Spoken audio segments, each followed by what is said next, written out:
to this special show on ET Now that we are calling Visa Woes. I'm Chandra Srikant, and as the name of the show suggests, that's what we are facing this evening as a result of Trump suspending work visas till the end of 2020. So the White House has issued a proclamation that suspends 4 categories of visas: H-1B, L1, the J category, as well as the H-2B visas. Now, why is this important? Every year, Indians get a majority of these visas. If you look at the H-1B category, Indians account for almost 71% of those visas given. That's as of FY19. And within this category, computer-related occupations account for 65% of these visas. So 65% of the people who get these visas go for software jobs. It could be in Indian companies such as TCS, Infosys, Wipro, others, or it could be MNCs such as Google, IBM and Microsoft. Now with Trump saying that he is suspending these 4 work visas till the end of 2020, that's going to be bad news. Now, what does this mean for people who have these visas? If you have a H-1B visa, you've worked in the US, you've had to travel outside the country during the lockdown, you can technically go back to the US. If your visa is coming up for renewal or extension in October, that will also be possible. But if you have been issued this visa after June 23rd this year, then you will not be able to go and work in the US. And if you were hoping to get a new visa in October, that will also not be possible. Now, as far as the numbers are concerned, as I said, over 71% Indians account for these visas.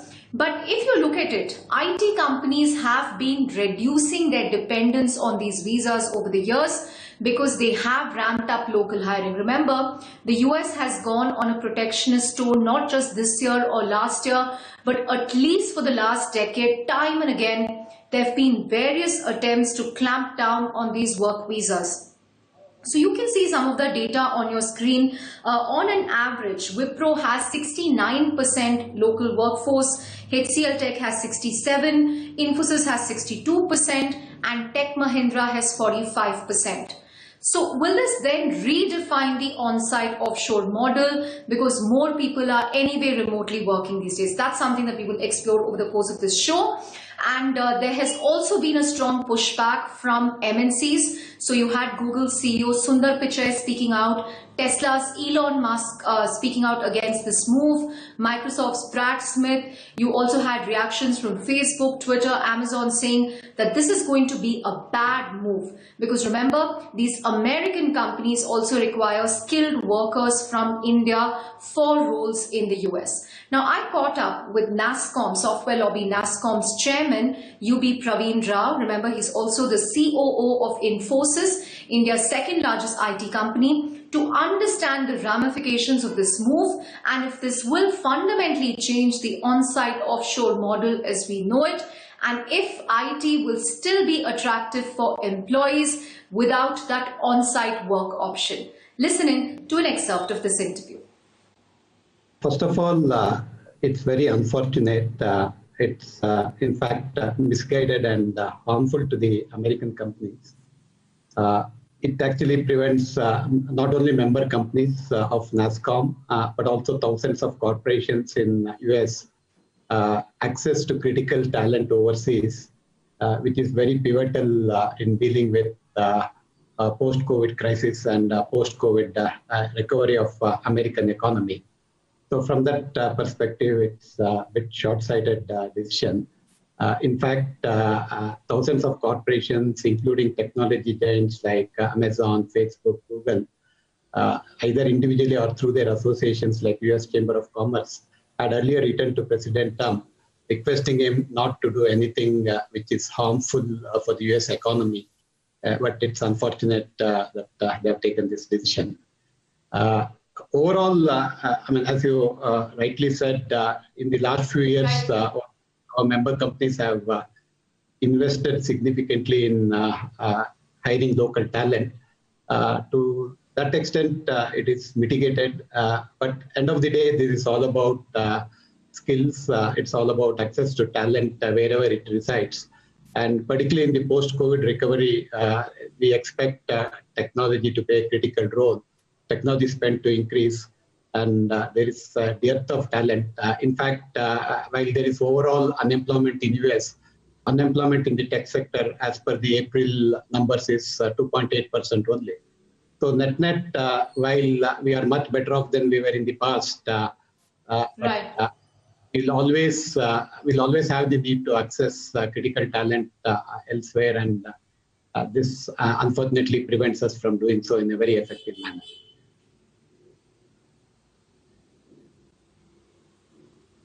Right. Interestingly, we have the CEO of Google, Tesla, even the president of Microsoft reacting very strongly to this, saying they disagree with Trump's action. But, sir, the offshore on-site model as we know it, is that going to fundamentally change going forward? Because you already have companies who are saying that over 90% of their employees have been enabled to work remotely in the light of COVID crisis. They are saying that this will continue for a period of time. So at the end of the day, what will this mean as far as the IT business model is concerned? See, the new normal, work from anywhere will be a critical element. So there will be times you may be working from office, whether it is, it could be overseas, it could be in plant location. There'll always be times when you can pretty much work from home, wherever it is, or your residence. So that's going to be the part of new normal. And in some sense, as you rightly said, if you can do from home, it doesn't, I mean, you don't have to necessarily be in plant location overseas. You could as well do it in India, 10,000 miles away. That normal will probably evolve over a period of time. We are just getting over the pandemic. And during the pandemic, you are absolutely right. We have demonstrated resiliency, and with more than 90% of the workforce working from home very successfully. But as new normal emerges, there'll always be times when you would want access to talent closer home, or sometimes you will have need for talent in offices at times for various activities. Given that skills, particularly technology skills, are very important or very critical in the economic recovery, anything that prevents free movement of talent or access to talent will only be detrimental.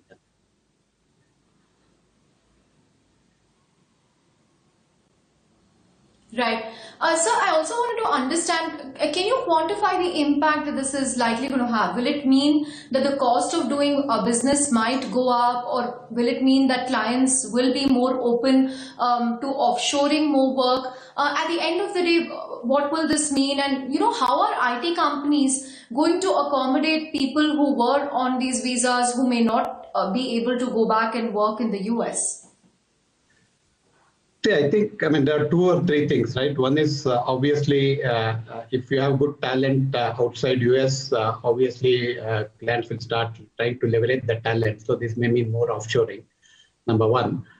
Second one is, again, anyway, today with travel restrictions and visa processing has literally come to a halt in the last couple of months, right? And not sure when it will resume. And even when it resumes, the processing may take some time. So in the next 6 months, anyway, you will not see too much of movement of talent anyway because of these reasons anyways. So it's at this stage, it's very difficult to estimate any impact or anything.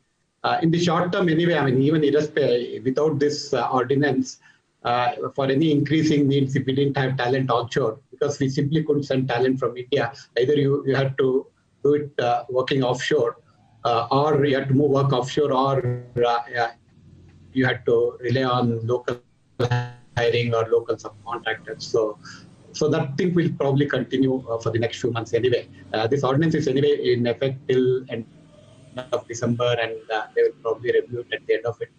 My own sense is better sense will prevail. End of the day, as you rightly said, well, the impact is minimal because most companies have de-risked their business model. But I think it's in the larger interest if mobility of, if there's no restriction on mobility of talent, it makes things very useful, and it will only be positive to the growth of the economy.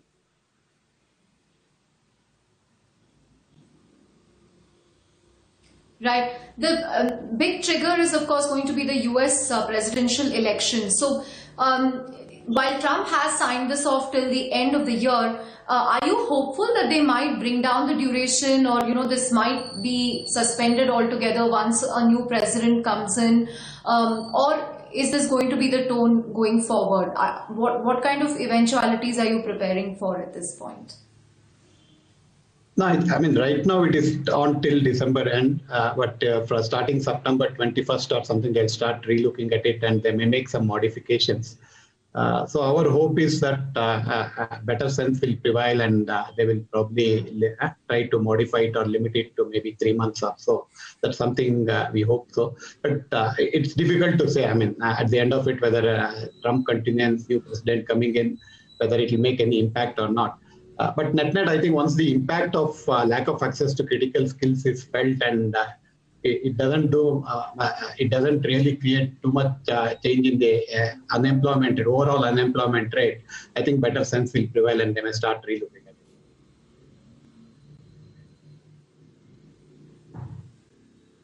it. Right. So net, what you're saying is, there were anyway travel restrictions, so people were not looking to send talent anywhere. B, companies have enabled remote working, and C, local hiring has gone up in the last 4 years. So it's not going to have a major impact for any of the players. Is that the conclusion, sir? Yeah. I mean, is it a non-event from that perspective? No, I would not call it a non-event. In the short term, yes. I mean, short term, the reality is it would have been difficult to send talent anyway, given all the restrictions. But as I said, in the medium to long term, because there will always be kind of work which would call for closer collaboration, people working together in customer sites. There'll be some activities which would call for more at office, or whereas a lot of activities could possibly be done remotely as well. Studies after studies have shown the economic benefit of highly skilled non-immigrant workers which have brought to the US economy. So my point is, I mean, in the end, we will all adjust to the new model. But my point is, you're unnecessarily creating this restriction, which will only be harmful to the economy. So hopefully better sense will prevail and there is no restriction to free movement of talent.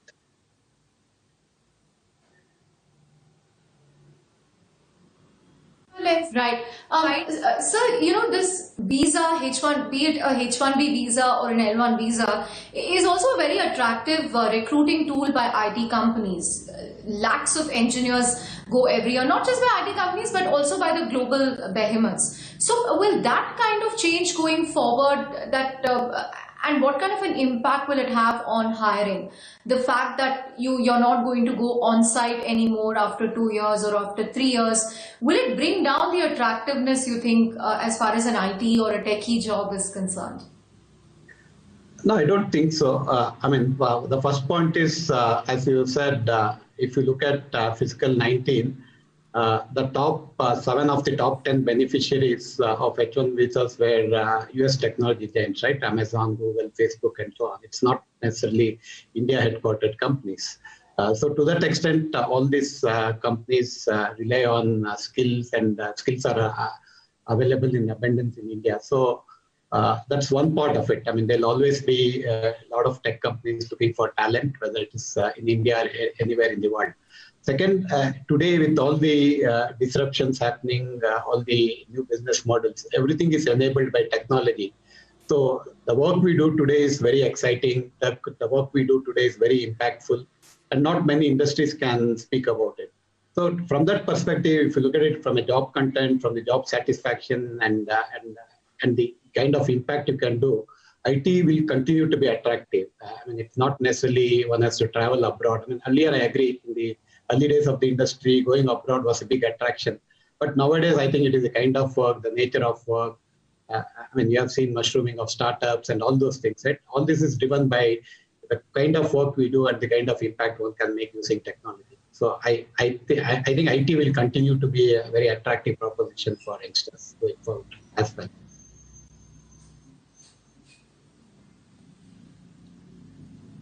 Right. And sir, will this have a positive impact on margins? You think the fact that companies don't have to spend on visa costs in the near term at least, and on-site salaries will also come down. So net, will it have a positive impact on margins? So I think we can look at margin only when if this becomes a new normal, right? Right now we don't know. This is temporary, and in today's last 2-3 months there has not been travel. Yeah. Your visa cost is minimal and other thing. I don't think we can conclude on any margin thing based on what we have seen in the last 2-3 months or for the next 6 months. Only if this becomes the new norm or if this over a period of time, that's when probably you need to make an assessment. It's too premature to make any assessment at this stage.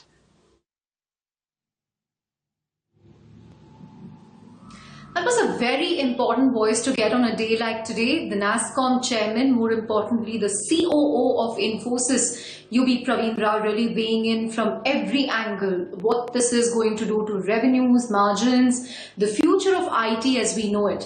But we have another very special guest joining us on the show all the way from the US, Dr. Mukesh Aghi, the President and CEO of the US-India Strategic Partnership Forum. Thank you very much for joining us on ET Now. Good morning to you in the US. So if I look at the reactions that have been coming in, very strong statements from practically every major US tech company, be it Facebook, Google, Amazon, Twitter, even Elon Musk, the CEO of Tesla, says that he strongly disagrees. Given the strong pushback from big tech in the US, do you think there is a chance that the Trump administration could have a rethink or maybe even shorten the duration of the suspension to 90 days like what NASSCOM has been pushing for? Well, I'm not sure that there'll be a rethink because the decision is not a logical business decision. It's more of trying to throw the meat at the base itself. So the possibility is that after September 60-day review, some changes could happen. But you have to understand that this hurts the US economy. It hurts the competitiveness of US companies. They can be effective, efficient without this talent, which is not available in the US. Today, we have a shortage of almost 1 million software engineers. And for these companies now, it's going to drive wage inflation, or they will move a lot of work to India itself or other geographies. So in the end, it hurts US more than anybody else.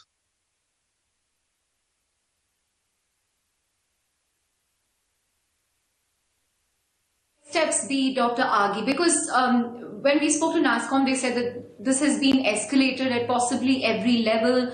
The US Chambers of Commerce have written to the government. Various senators from both parties have written to the government, but it still decided to go ahead.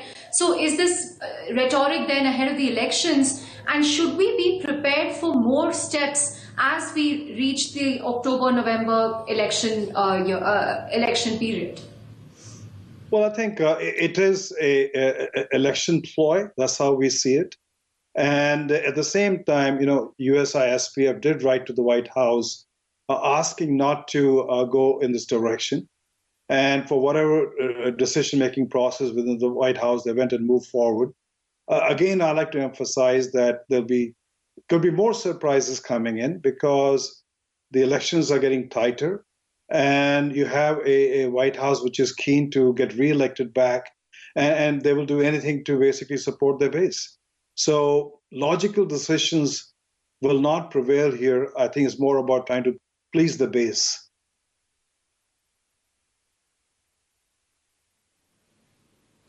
Dr. Aghi, what else could possibly be coming our way? Because there are talks to regulate other programs that could place additional restrictions on visas. So now that the work visas are out of the way, Trump has kind of shown his base that he's trying to boost employment in the US. What else do you think the government will touch over the next few months? What other proclamations should we be prepared for? Well, I think first is it's a misnomer by suspending H-1B. You boost work in the US itself, because you have to understand we have a massive shortage of skilled labor, and India and other countries are able to basically fill that void. So it's important to understand this does not create more jobs. I have to give you another perspective. you have Indian startups, other startups which come on H-1B, and they create new jobs which don't exist. And a median salary of those new jobs is around $175,000. And typically, these startups create on the average 50 to 500 new jobs in the Valley and around the United States. By suspending this, we are basically killing that startup scenario of creating jobs. And in any economy, when you look at it, it is the startups which fuel innovation, they create jobs, and then basically bring in more efficiency to a current environment.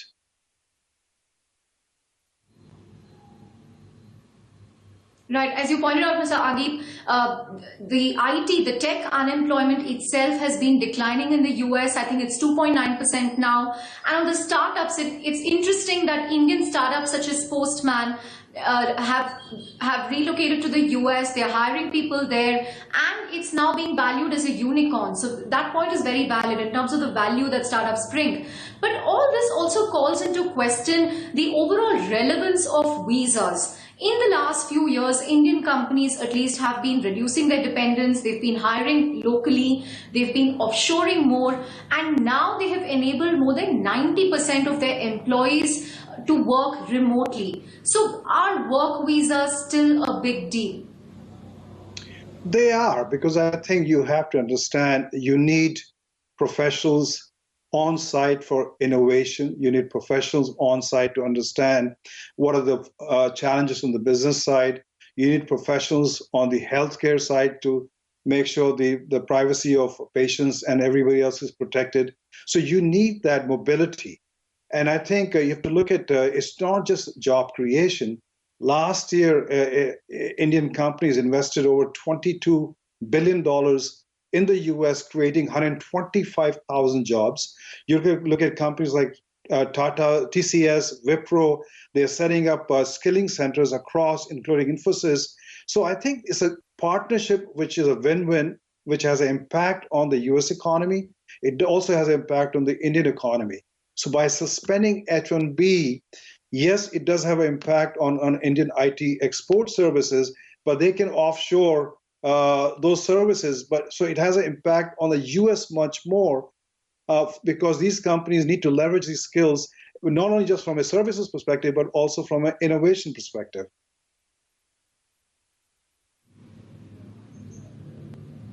Right. Thank you so much, Dr. Aghi, for joining us all the way from the US and for that very important perspective on why work visas are still a big deal, and more importantly, the role that startups are playing in generating employment in the US, in creating jobs. We've seen a lot of SaaS unicorns do this in the US. So we have to wait and see what will happen a few months down the line. If the US election outcome will reverse this suspension, or should we be prepared for more such harmful moves are coming our way as Trump prepares for the US election. But thank you very much for joining us on this special show, Visa Woes. We hope you got all the insights and perspective from the sharpest voices. We had NASSCOM Chairman Pravin Rao, as well as the USISPF CEO Mukesh Aghi. Thank you very much for joining us on this special show.